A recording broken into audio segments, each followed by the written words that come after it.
Hey everybody, it's Jen again, and I'm back.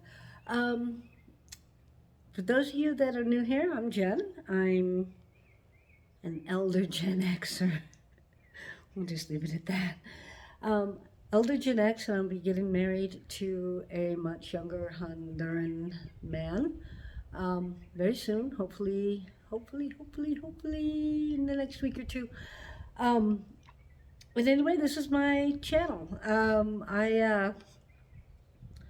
I keep it real here. I started this as more of a way to keep in touch with my friends and family, and it seems that I have gained a few followers that I don't know, and I don't know. Maybe they're like, "Oh, it's a train wreck." A few comments that I've gotten are that they like the stuff I do, they like what they see, they want to hear more, blah blah blah, whatever. I definitely am trying at this point to get my channel monetized. I need 500 subscribers. Last I checked, I'm not over 100. So, like, subscribe, comment. The more you do these things, the more that YouTube pushes my channel out there, and the more people that are likely to see, and more engagement means more visibility. More visibility means more subscribers. So, go ahead and do these things. If you're watching my video on my Facebook page, please click through to YouTube and subscribe. Doesn't cost you anything. You don't have to put the notification bell if you don't want to. It helps if you do. But yeah, commenting on my video on Facebook does not count as engagement on YouTube. So push it out. Go to YouTube. Anyway, so here I am, and this is my channel. This is me.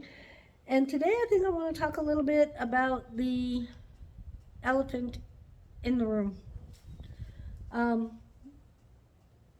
yeah, I know there's still got this cold thing going on. Um, there's a lot of different feelings that come up with people. And let me preface this. I have friends and family that I say things on here and then they go, oh my God, she's talking to me. And this is not in response to anybody that I am close with. Um, Believe me, if I talk to you, if I come to your house, if I have dinner with you in person, if I talk to you on the phone, if I video chat with you, if I chat on Facebook with you with any regularity whatsoever, even if we're in a downtime, you know, even if we're a little bit on downtime, we're not like actively la la la every day. You know who you are. If you mean something to me, your opinion is valued, and I am wanting to hear it, not just putting up with it. I'm wanting to hear it. Um, Having your friends and family show concern for you is ranks high. It ranks very high with me. Having people who are not your friends and family, who are not very close, telling me how to live my life, not so much. And I know how this can look from the outside. I know. I'm all too aware. I'm all too aware. I see pictures of Nalana and I together, and I go like, "My God, what does he see? What does he see?" And the answer to that is really simple. Narlan is just not a superficial guy. He's not. He knows what's important to him, and he knows that people change. I mean, he's going bald. He knows it. Like, he's losing his hair. He doesn't want to lose hair. And he knows that he will not always be as gorgeous as I think he is right now. I think he will always will be to me. But um, he knows that these things can change in an instant. And he didn't put a whole lot of stock in how people look. That's not it. He appreciates things like kindness, honesty, these intangibles that people either have or they don't. Um, I honestly think that, that I locked in on this relationship, that the first time he really went, wow, um, this is a good relationship for me, was when we were seeing each other, and his truck had broken, and I said, well, why don't you come over, and da, da, da, and he said, well, my truck's broken, and blah blah blah. I you know can't come over, and I said, well, I can come get you, and he said, well, I'm kind of sleepy, but yeah, okay, come get me. And so I drove to his house, which is a 15-minute drive. I mean, it's not that far. It wasn't that far um, of a drive. It's just, you can't go very fast on the road. So I got there about 15, 20 minutes. And I texted, I'm here, I'm here. Nothing. He didn't come out. I rang his phone a couple of times. He lives with other people, so I didn't want to be blowing up his phone with ringing, ringing, ringing. Nothing, nothing, nothing. So I sat there for about 15, 20 minutes waiting for him to answer, come back, and he never did. He just never did. And I finally realized, I was like, he said he was sleepy, he probably just fell asleep. So I just went, well, you're not answering, I don't know what to do, so I'm just going to go home. Next morning I got up at about 1 o'clock in the morning. He had woken up and seen my texts and my calls and stuff in an attempt to rouse him. And he was like, oh my God. And the next day, his truck was still broken, and he said, well, can you come get me? And I said, yeah, and I drove over, and he was very, I am so sorry, mama, mama, mama. And I just basically said, Nylon, if you were so tired that the messages that I sent to you and trying to call the few times that I tried to call and ring, let it ring once or twice, to hang up, if that didn't rouse you, if you were so tired you slept through that, you needed to sleep. And he was blown away that I wasn't upset. He was like, wow. And I think he just really honed in on how kind I was to him, how whenever he came to my house, I'm like, he came out of poverty. He came out of, real poverty. His parents didn't make much money. His mama had to work very hard. His papa had to work very hard. They live in a very, very, very, very humble house in the capital city of Honduras, and they, they're not showing off to anybody with anything. And so when he came over, and I'm like, I always had food. I always had snacks. I had fruit. I had nuts. And I would pay attention to what he liked and have that at the house. And those things were the things that caught his eye with me, that I was kind, that I was paying attention. And he felt cared for, and he values that. He values that very, very highly. On the same token, he really, really, really worked really hard with me to ensure that, I needed his attention somewhat, and even he worked hard. He was roofing when he was here, and that's a hard job. That's a hard job, and they work whenever the sun was up and it wasn't raining. Basically, they were working, And he also had to keep up with his laundry, with cooking food for himself, with shopping, with doing, keeping haircuts, all the other things, along with this job that was so demanding. And, but even he realized that if it was a hard week for him and he was working and we hadn't seen each other for 3 days in a row, he could be dead on his feet and he would still try to make it over to spend some time with me.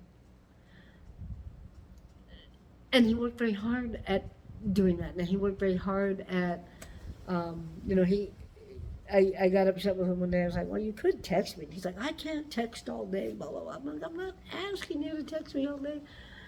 And, but his words were basically like, don't hold me to that. I can't do that. I can't do that.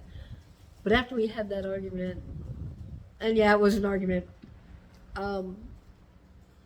things changed. I started seeing little, buenos dias in the morning texts, and at lunchtime occasionally he would check his text and send me just I was thinking of you or something kind of a text. And so he showed me how he felt about me.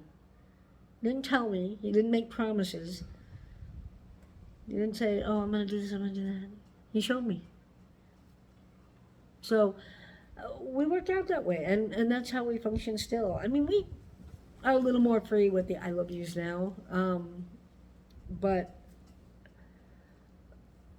they're so much more powerful when they come from what somebody does than from the words. And they're so much more harmful when people say the words. And they say, like, I've been there, somebody being like, "Oh, I love you," and their actions don't live up to that. That's a horrific way to be, and that's how I will never be with Nolan, and I know that. And I can just see that, I feel that, I live that. So that's why we're together. And I know that a lot of people look in there that, like, they see that he's Honduran and they assume he's wanting citizenship in the United States and all the things that go along with that and blah blah blah. They assume that he wants my money. They just, how can this old lady be going out with, be getting married to this very, very handsome looking young man? And I get it. I'd be looking at me going like, well, okay, that's weird. Also, but that I'm living it, and that I've known him for over a year now. We, he didn't start out saying, "Oh, I want this relationship and I want that." It's not how this happened. It's not at all how this happened. We both were kind of just looking for company. In the beginning, just some fun. And it grew into something more. So there we are. So anyway, now that that elephant's out of the room, I want to discuss a little bit. I had two people on my Facebook that I consider like friends, but not like good friends, not like totally great friends. And this is why I prefaced before that if you're a close friend of mine, you know it. And I'm not talking to you when I say shut up. No, my close friends keep talking, ask the questions, say the things that are on your mind, blah blah blah blah. That's fine. The people that don't really know me, I've done this. I've been here and done this, and I'm just gonna say it's not a good. When you catch yourself doing this, it's not good. And I know when I did it, it wasn't good. But if you're watching somebody that you don't know that well, and they're in a circumstance in life, and you're thinking you just know better, and you just can't live with yourself unless you warn them or tell them or do whatever you feel you need to do, just don't. Just shut up. Just shut up. This is what both these people did, and the one, after I had said something, I posted something about Honduras and how Roatan, the government's smart enough to keep the gangs right out of there, and he felt that he just couldn't live with himself unless he told me not to move to Honduras. And I get it. I mean, Honduras is not the safest place on the planet. It's just not. And I know that. And I know there's travel warnings. I'm very well aware of that. More so than probably the people that are telling me about this stuff. But him feeling like it was his place to tell me that. And I didn't come down on that. I humored him and I let him have his say and I talked to him on the phone and I. This comes around later. And then I had another friend who, I was talking about, I'm American, I'm an American citizen and I'm a Canadian citizen by birthright. So I have dual citizenship. Guess what, guys? I'm allowed to. And I have dual citizenship. And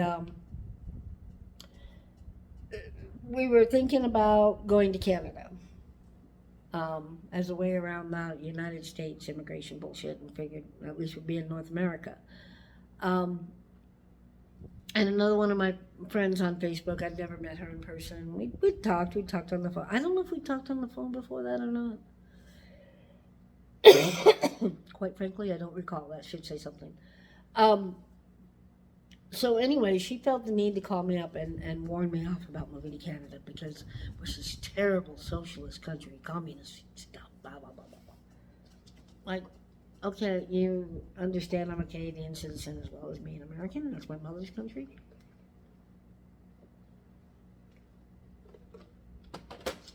Only my mother didn't like it. She liked the USA better. She made, oh, my mother, bless her. She would make jokes about Canada being so proud of being number two. We're number two. We're number two, she would say. Yeah, she was naturalized American citizen, and very proud of it, and didn't like the Canadian, the bleeding heart Canadian attitude. Was not her favorite, and yeah. Oh, anyway, well, outside that. But I mean, that is part of my heritage. And trust me, living in Canada would be infinitely more safe than living in Honduras. And Honduras, what does Honduras call it? I guess you're not supposed to say the H. Honduras. It's there, but you don't say it. Um, so but and she felt that it was her place to call me up and tell me not to move to Canada. Like, I'm a citizen, I'm allowed to move there, and like, given the options, have you been to Honduras? Have you seen it? I mean, hard pressed to be with Darlene, I would live there. If that's what we end up having to do, before we can go to Canada or come back to the U.S. or whatever, then that's what we have to do. But there are other options that we're going to pursue to try to avoid that, because I'm not a huge fan of Honduras. It's dirty. It's dirty. Hey, if the president of Honduras is out there listening, the one thing you should do, is clean that place up. Clean it up. Get some trash companies up there, for goodness sake. Oh my God, get some people out on the side of the road picking up trash, because it's dirty, and not just in the city. It's like all over. There's my say on Honduras. So yeah, but these people felt that they need to come with me with this, and I kind of humored it and let it go. Blah blah blah. Fast forward. My friend that told me not to go to Canada had made a post about the crisis at the border crisis that Biden created by telling the people to come here and then be like, oh my God, now they're coming, what do we do? And she posted something about that. And it's her page, she can post what she wants. She didn't say anything derogatory about Marwan. But the stuff her friends were posting under that was some of the most hateful stuff I've seen. Unaliving people, just grab them all, deport them all. No differentiation between people that are being allowed in, that are coming in and being given court dates and stuff to come back and blah, blah, blah, to the ones that are just kind of skipping over there's no, it's just like there's so much misinformation going on there. And when somebody starts saying we should start deporting every single person who's not an American citizen or unaliving them,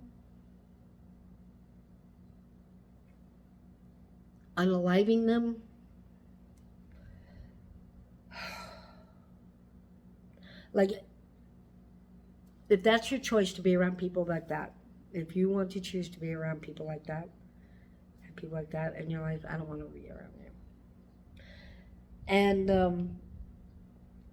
the other thing that was said, the fella that used to be my friend, that felt the need to tell me that Honduras was so terrible. Um, I posted something that was like, oh my gosh, the ignorance. The ignorance, you guys need to open your eyes and realize that our houses are being built because of the illegals. That we're getting roofs because of the illegals. We're getting, like, they're holding this country up. They are building this country more than the Americans are. Are you kidding? Our American young people standing out on a hot roof? No, they're whining that they can't get $15 an hour for flipping a burger. Are you kidding me? They want to live in a wage for flipping a hamburger. Like, okay, whatever. So, I just kind of posted my comment on that. And then the fellow decided to come back and basically, in so many words, he went like, the only reason you're saying this is because you're getting married to a Honduran. He said it much like drinking too much coconut juice or some blatantly racist stuff. So anyway, I'm like, if you think I've changed my entire ideology, my entire political ideology, which is always lean more left than right, just because I'm in love, then you don't know me very well. Like, perhaps my proximity to Norman has put me in a position to see things I wasn't seeing before, to get information on things that I wasn't getting information on before, to see things for actually what they are instead of what the media wants to tell me they are. Maybe that's what happened. And so, but anyway, the racist way he said it, and with the knowledge of, like, okay, this gentleman definitely has Mexican heritage. And I think his family probably immigrated. Circumstances of their immigration, I don't know. Maybe, maybe they followed the rules different or better or whatever, But he definitely has that in his background. It's sort of the same with me being Canadian as well. My mother immigrated. Yeah, she followed the rules, but she immigrated. She never wanted to be a Canadian. She never wanted to be a Canadian. She even told me once that even when she was little, she never identified as a Canadian. She just, once she saw the rich Americans coming over into Canada and visiting and seeing their lifestyle as compared to hers, she wanted to become an American. And so she did. She married my dad and became an American. But anyway, it's like, his family came over, and for him to, like, come back and be so hardcore that nobody else should do it just seemed like, I don't know, selfish and greedy. I think he would be kind of going like, wow, I got a lot of opportunity here, and it was good, and I think others should be able to get that opportunity too. Oh well. And then she saw him post this thing, and I just went like, okay, take that back and apologize or see ya, because I'm not going to be talked to by people that call themselves my friends that way.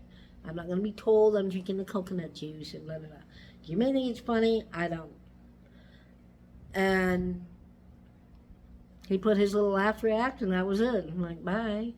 And then so she's like, oh, that's so sad. I saw that happen. That's so sad that it's sad that I'm choosing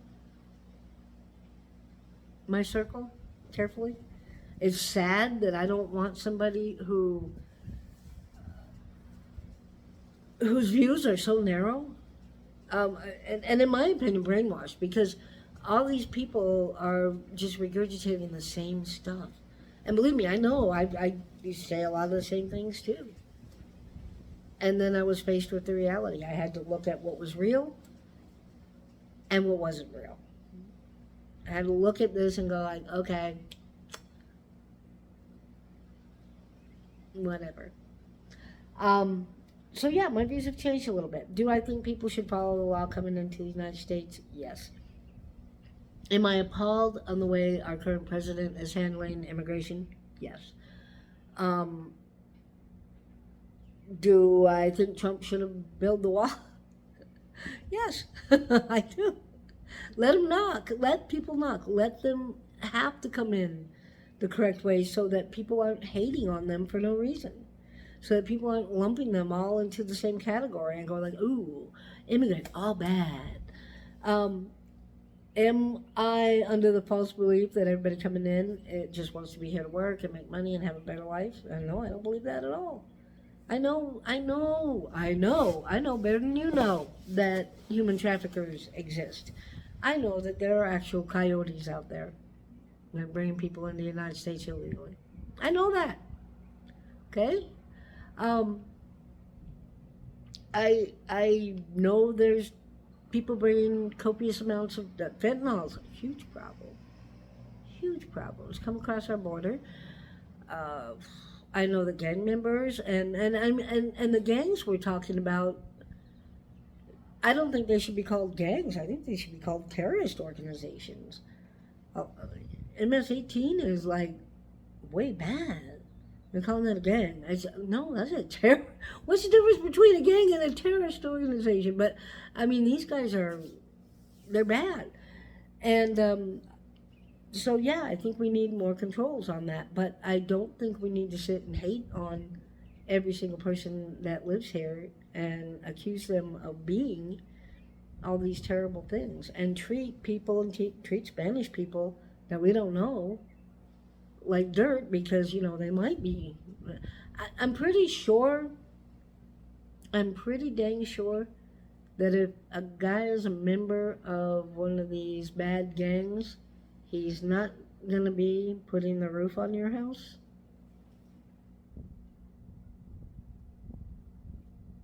If he's bringing fentanyl up and making that much money selling his drugs, he's not going to be out there doing manual labor. Okay. A little too much logic for some people. So anyway, yeah,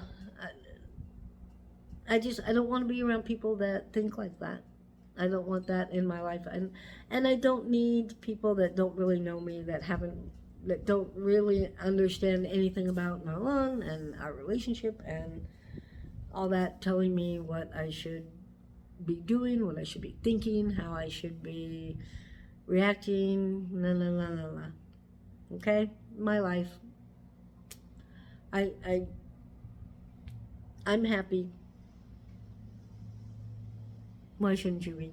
And actually, I'm not 100% happy because I'm trying to find a place in the world that wants to let us be together and live and work and be happy is kind of a struggle. It's hard. It's not very easy. And so it's important for me to have friends that can be supportive, who can be like, Jen, you'll figure it out. You can do this. You can figure this out. And if you have to live in Honduras, you'll have to live in Honduras. And if you want to go, if you end up in Canada and you have to keep your mouth shut for a few years and never speak your opinion about the bleeding heartness of Canada, then that's what you do, and we'll support you in that. That's what I need. And I mean, bring up your concerns. Bring up your concerns. Trust me, you haven't thought of anything that I haven't already thought of. But at least that way I can say, hey, I thought of that. I thought about that. And this is the conclusion I came to. Hey, yeah, I'm aware of that. And this is how we're going to handle that. And, let me ease your fears. Bring me your concerns. But don't try to put me in the box of your fears. Okay? These are your fears. These are your fears. They have nothing to do with me. I have my own fears. And mine are weird. Mine are weird. I care about Narlon very, very much, and sometimes I think I'm being unfair, getting married to him at my age, because he's young. I can't have kids. If I could, I would have kids. And people know how I feel about kids. Not really a fan. But I would love to have a little baby Narlon. I think it would be so fun. But, yeah, I can't do that, and there's other things, but that's his choice too. I'm not making him. So, I'm happy, he's happy, his family's happy. My remaining brother, he thinks I don't know, he probably thinks I'm insane, which he's thought that all my life, so what the heck. I think as long as I'm not asking for anything from him, he's happy. And it is what it is. It's my life. My life. Go ahead. That Billy Joel moment. So, the elephant. It's out there. Say what you're gonna say. Whatever. In the meantime, I'm going to continue to do what I do. I'm going to continue to get rid of all this junk I have that has no meaning or purpose in my life anymore. It's weighing me down. I'm going to get married to the man I love, who loves me back, and shows me in so many subtle ways. I feel cherished when I'm around him. Cherished. I don't think you can fake that. I don't think you can. I don't know. And we're going to find our place in the world, be it Spain, be it, I don't know, the North Pole. I have no idea at this point. I'm kind of hoping Spain. Spain's got some good stuff going on. Mostly I like the public transportation in Spain. I think you can pay like 30 euros a month and get a card to take the buses and trains and all kinds of stuff. So, looking more into that. But yeah, so anyway, that is my very long vlog for today. I'm gonna shut up now because I'm rambling.